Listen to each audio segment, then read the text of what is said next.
देखो आज हम लोग पढ़ाने जा रहे हो प्रिज्म के बारे में पढ़ाने जा रहे हैं। किसके बारे में पढ़ाएंगे? प्रिज्म। और प्रिज्म किसे कहते हैं पहले जानना जरूरी है। तो देखिए दो प्लेन सरफेस जिस पर एक सरफेस पर लाइट इंसिडेंट करे दूसरा से बाहर निकले, लेकिन दोनों सरफेस प्लेन होना चाहिए और नॉन पैरेलल होना चाहिए। बात समझे? ऐसा नहीं है कि दोनों प्लेन हो और पैरेलल होगा तो प्रिज्म नहीं बनेगा। दो सरफेस हो प्लेन हो लेकिन नॉन पैरेलल होना चाहिए, तो उससे लाइट जो पास करता है तो ही प्रिज्म कहलाएगा। आपको प्रिज्म में भी प्रिज्म हो जाएगा यदि इस तरह भी कोई सरफेस रखा जाए और यहां से भी इस तरह से, अरे तो लाइट इस तरह दिए, लाइट इस तरह आया और फिर बाहर निकल जाए इस तरह से, तो कहा जाएगा बोलो प्रिज्म कहलाएगा। ये भी प्रिज्म हो गया एक तरह का। मान लो यदि इस तरह सरफेस दे दिया गया है, ये भी सरफेस है, यदि इस पर लाइट जा रहा है बस में और ये भी बाहर निकल जाए, ये भी प्रिज्म है इस तरह का। बस में कोई जरूरी नहीं है कि किस तरह का दो सरफेस जिस पर लाइट इंसिडेंट करे और बाहर निकले वो प्लेन और नॉन प्लेन होना चाहिए। यदि यह भी प्रिज्म हो सकता है, देख लो यदि इस तरह बना दिया जाए, इस तरह भी सरफेस बना दे, ये भी यदि इस पर लाइट दिया जाए और यहाँ से बाहर निकले भी प्रिज्म हो जाएगा। इसको मिला देंगे इस तरह से बनेगा तो यहाँ पर एंगुलर प्रिज्म बनेगा, यहाँ एंगुलर प्रिज्म हो जाएगा। एंगुलर प्रिज्म का मैं बारे में समझाते हैं, ये भी प्रिज्म है एक तरह का। बस समझे? यदि आप देखते हैं ये भी प्रिज्म है एक तरह का। देखिए बाबू ये भी प्रिज्म हो सकता है, आप चाहिएगा तो बनाएंगे तो लाइट इस तरह से डालना पड़ेगा। देखिए मान लो एक तरह सरफेस है, इस तरह दे दिया जाए और इस लाइट गया यहाँ पे निकले और इस तरह बाहर निकल जाए, ये भी एक तरह का प्रिज्म हो जाएगा। तो प्रिज्म किसे कहते हैं? तो दो सरफेस से बना हुआ वह भाग जिस पर एक सरफेस पर लाइट इंसिडेंट करे दूसरा से बाहर निकले, लेकिन दोनों सरफेस प्लेन और नॉन पैरेलल होना चाहिए, उसी को प्रिज्म बोलते हैं। तो लिख देते हैं परिभाषा।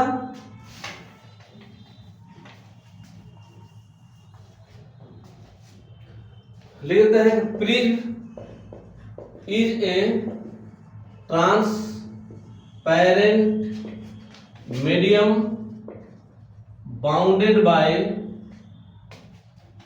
bounded by any number of surface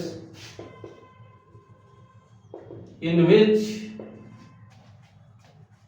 light is incident and from which light emerges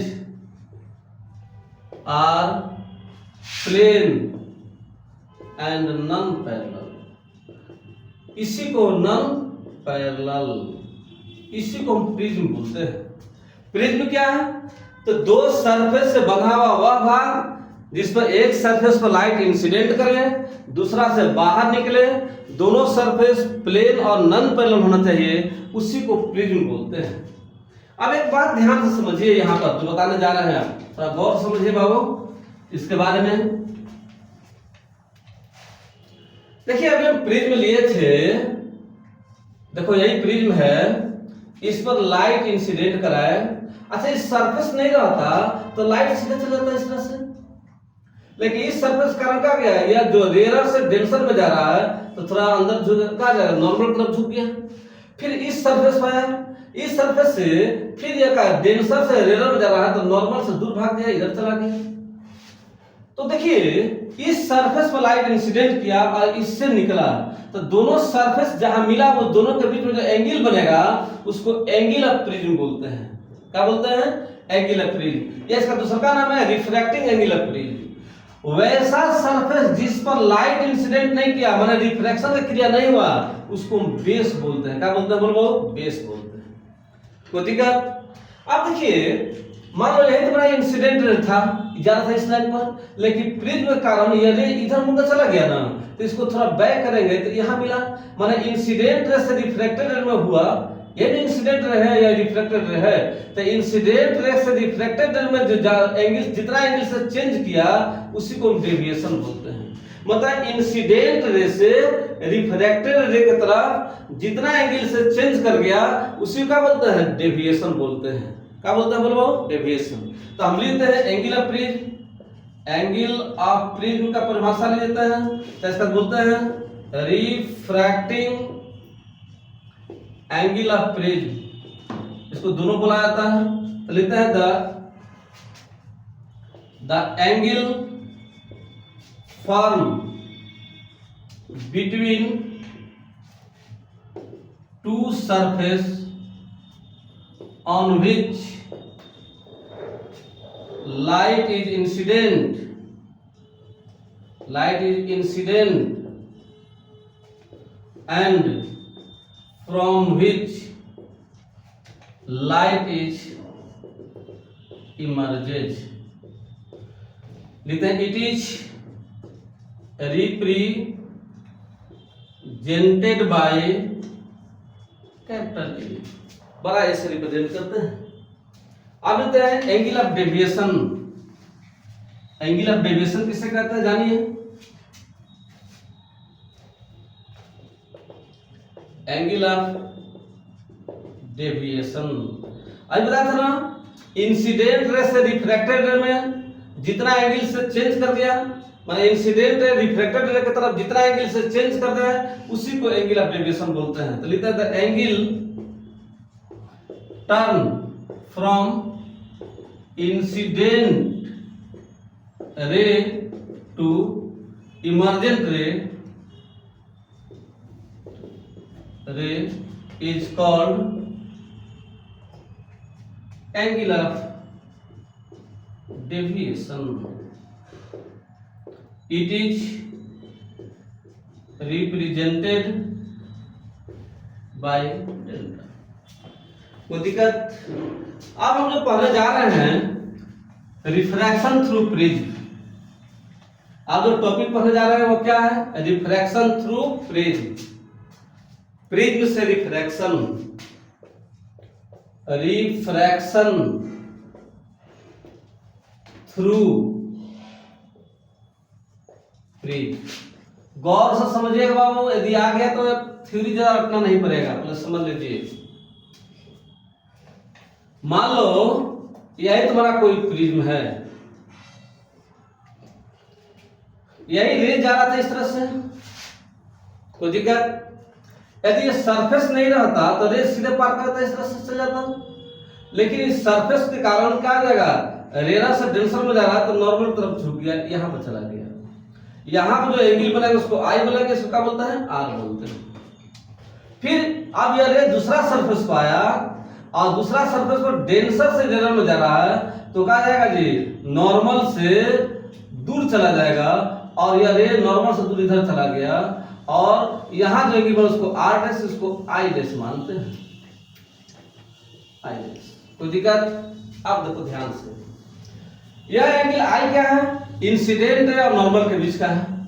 तो यह भी इंसिडेंट रे है, ये नॉर्मल है, तो यह भी आई हो जाएगा। तो यह एंगल कितना बन जाएगा? बोलो आई माइनस आर। समझिए गौर से, यह इसको बैक पीछे मिलाएंगे तो यहां मिलेगा, यह पूरा एंगल आई है, आई डैश, तो भी कितना हो जाएगा? बोलो आई डैश हो जाएगा। तो यह एंगल कितना हो जाएगा? बोलो I dash minus R dash. यह एंगल कितना था? डेविएशन था। क्या था? बोलो डेविएशन। यहां पर जो एंगल बना है उसको एंगल ऑफ प्रिज्म ए बोलते हैं। हम इसको पॉइंट मानते हैं, इसको ए मान लो, इसको बी मान लो, इसको सी मानते हैं, इसको पी, इसको क्यू, इसको आर, इसको एस मानते हैं। कोई दिक्कत? अब थोड़ा सा इसको ड्राइव करते हैं फॉर्मूला। देखिए तो लिखते हैं कि नाउ डेविएशन कितना होता है? डेविएशन विल बी, डेविएशन निकलना है डेल्टा बराबर। तो आप लोग मैथ में पढ़े होंगे कि किसी भी ट्रायंगल का अंतःकोण का योग जो होता है बहिष्कोण के बराबर होता है, माने the sum of internal angle is equal to external angle. मतलब डेल्टा जो होगा I minus R plus I dash minus R dash के बराबर हो जाएगा। इसको यदि आई डैश को इसके साथ लाते हैं, आर को इसके साथ कर दें तो हो जाएगा I plus I dash minus R plus R dash. इसको इक्वेशन 1 मान लेते हैं। कोई दिक्कत? अब देखेंगे इतना बड़ा स्क्वायर दिया गया चतुर्भुज, इसको मान लेते पॉइंट भी मान लेते हैं, यहाँ पे एंगल को कुछ भी मान लेंगे, थीटा का जो भी मानना मान लेंगे। इतना बड़ा देखो तो चतुर्भुज दिखाई पड़ रहा है स्क्वायर जैसा। तो जानते हैं कि लिखता इन स्क्वायर में, क्वाड्रेंगल में किसमें लेते हैं? ए, क्यू, भी और आर में। तो यहाँ पे एंगल कितना है? ए, तो ए लिख देंगे। यहाँ पे एंगल कितना बनेगा? 90। नॉर्मल से कितना था? 90। यहाँ पे एंगल निकालना है तो इसको लिखते हैं क्यू भी, एंगल क्यू भी आर, क्यू भी आर। यहाँ पर नहीं माना है, यदि हम थीटा मानते तो खाली डायरेक्ट थीटा लिख सकते थे, लेकिन थीटा इसलिए नहीं मानते कि आगे कुछ काम है थीटा का। तो यहाँ पे इसको मान लिया कि यहाँ का एंगल को भी, तो भी मान लिया, तो यहाँ क्यू भी आर मान लेते हैं, क्यू भी आर। फिर यहाँ पे एंगल कितना बन जाएगा? 90। तो यहाँ पे 90 लिख सकते हैं। और कितना होता है क्वाड्रेंगल का एंगल? कितना होता है? 360। तो जोड़ दो, a प्लस क्यू भी आर बराबर 180, 360। इसको इधर कर देंगे तो जाएगा क्यू भी आर बराबर कितना जाएगा? 360 माइनस 180। ए बराबर जाएगा क्यू भी आर बराबर जाएगा 180। इस ए निकालना तो इसको इधर कर दो, 180 माइनस क्यू भी आर। इसको इक्वेशन 2 कर देते हैं, कोई दिक्कत? आप थोड़ा देखते हैं इस ट्रायंगल के बारे में। इस ट्रायंगल में देखिए, लेते हैं इन ट्रायंगल क्यू भी आर में, क्यू भी आर में एंगल कितना है? यहाँ पर आर, यहाँ पे एंगल कितना है? क्यू भी आर। यहाँ पे एंगल कितना है? आर डैश 180 रहेगा। इसको इधर कर दे तो आर प्लस आर डैश का वैल्यू जाएगा 180 माइनस क्यू भी आर। इसको 3 मान लें। अब लिख सकते हैं, देखो तो 2 में और 3 में, 2 और 3 सब तुलना करते हैं तो क्या बन जाएगा तुम्हारा फॉर्मूला? 2 और 3 से तुलना करने पर देखिए लिखेंगे फ्रॉम इक्वेशन 2 एंड 3। 2 और 3 के आधार पर क्या लिखते हैं? हो जाएगा r प्लस आर का वैल्यू 1 के बराबर हो जाएगा। तब हम लिखते हैं फ्रॉम इक्वेशन 1 से डेल्टा जो होगा i plus I dash minus r plus R dash लिखा था ना, तो r प्लस आर डैश का लिखते लिख सकते हैं तो i plus I dash minus a। यही तुम्हारा डेविएशन का फॉर्मूला निकल गया। किसका फॉर्मूला निकला वो? डेविएशन का। अब हम जो जानने जा रहे हैं एंगल ऑफ मिनिमम डेविएशन। अब जो पढ़ने जा रहे हैं तो किसके बारे में पढ़ने जा रहे हैं? एंगल ऑफ मिनिमम डेविएशन के बारे में। लिखते हैं एंगल ऑफ मिनिमम डेविएशन। किसके बारे में पढ़ने जा रहे हैं? मिनिमम डेविएशन के लिए। देखो मिनिमम डेविएशन के लिए या तो यही जो थे आई लिखे थे इस तरह से, यहाँ पर आई था या आर डैश आर था या आर डैश था या आई डैश था। तो लिखते हैं कि for minimum deviation, for minimum deviation के लिए या तो आई के वैल्यू आई डैश के बराबर होगा या आर के वैल्यू आर डैश के बराबर होगा। तो क्या आ जाएगा फॉर्मूला मिनिमम डेविएशन के लिए? आई प्लस आई डैश माइनस ए। आई और आई बराबर है तो आई और आई लिख सकते हैं दोनों, माइनस ए तो 2i माइनस ए लिख सकते हैं। यह मिनिमम डेविएशन के लिए हो जाएगा। एंड अभी लिखवाए थे r प्लस आर डैश का वैल्यू a लिखे थे तो r और r बराबर हो जाएगा a, तो 2r का वैल्यू कितना हो जाएगा? a। इस r हो जाएगा a/2, इतना निकल जाएगा। कोई दिक्कत? अब जो हम पढ़ने जा रहे हैं रिलेशन बिटवीन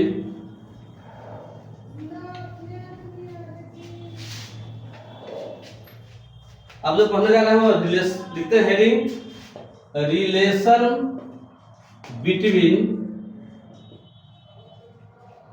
रिफ्रैक्टिव इंडेक्स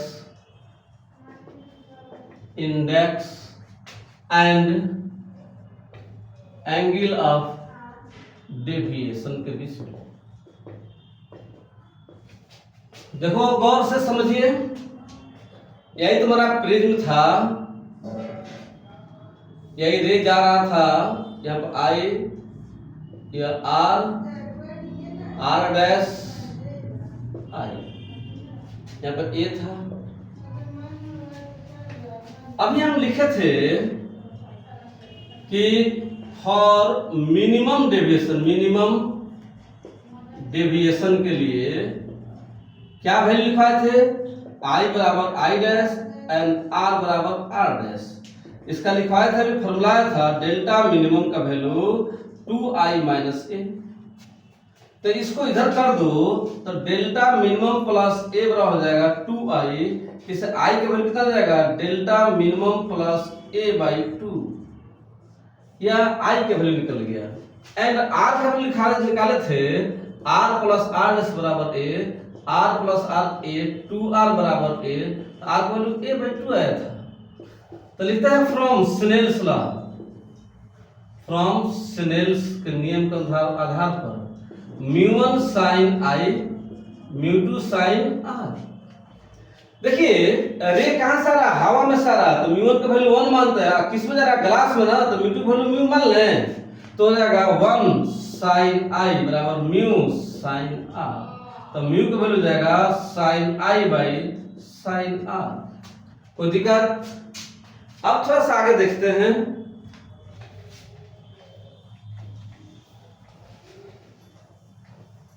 अभी हम जो निकाला है फॉर्मूला, म्यू बराबर लिखवाया है sine I by sine are.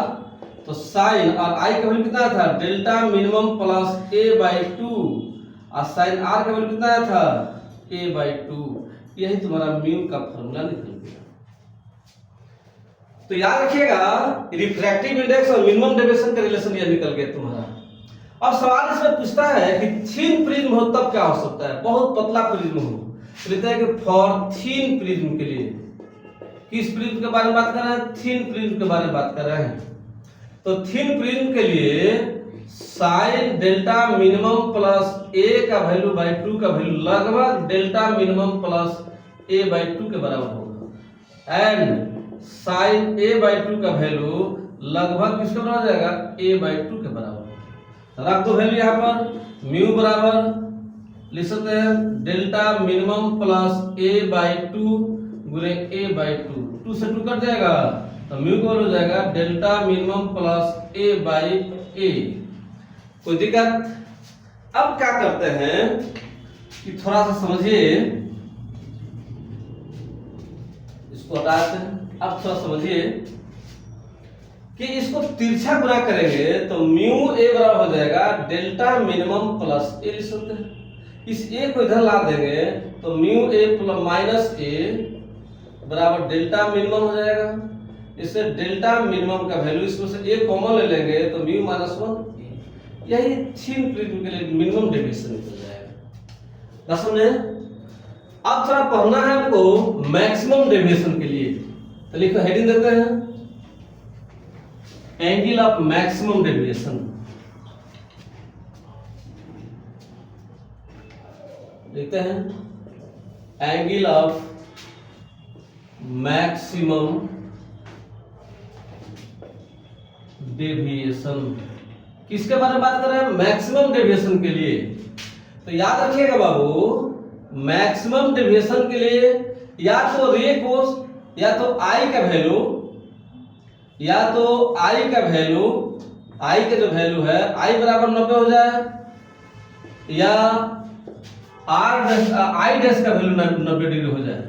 मतलब कि इस तरह रे जा रहा था, आई ऐसे सरफेस से गुजर जाए, इस तरह से सरफेस से गुजर के चला जाए, आई डैश का वैल्यू 90। मतलब कि मैक्सिमम डेविएशन के लिए या तो आई का वैल्यू 90 डिग्री होना चाहिए, या आई डैश का वैल्यू 90 डिग्री होना चाहिए। उस समय जो रे होगा मैक्सिमम डेविएट कर जाएगा। मतलब कि इसको मिलाएंगे ना इस तरह से, ये मैक्सिमम डेविएशन हो जाएगा, ये डेविएशन मैक्सिमम हो जाएगा। यदि इसको इस तरह मिलाएंगे ना तो ये मैक्सिमम डेविएशन हो जाएगा, डेविएशन। तो फॉर मैक्सिमम डेविएशन के लिए आई का वैल्यू 90 हो या आई डैश का वैल्यू 90 होना चाहिए। तो डेल्टा मैक्सिमम निकालना होगा, तो 90 प्लस, यही फॉर्मूला होता है तुम्हारा, आई प्लस आई डैश माइनस ए। तो इसको लिखते हैं 90 प्लस आई डैश माइनस कर सकते हैं ए, यही मैक्सिमम डेविएशन हो जाएगा। देखिए अब प्रिज्म का थोड़ा सा और पोर्शन जो नेक्स्ट वीडियो में पढ़ाएंगे। मेरा वीडियो आप लोग अच्छा लगे तो लाइक और सब्सक्राइब कर दीजिए और आगे शेयर भी कर दीजिए।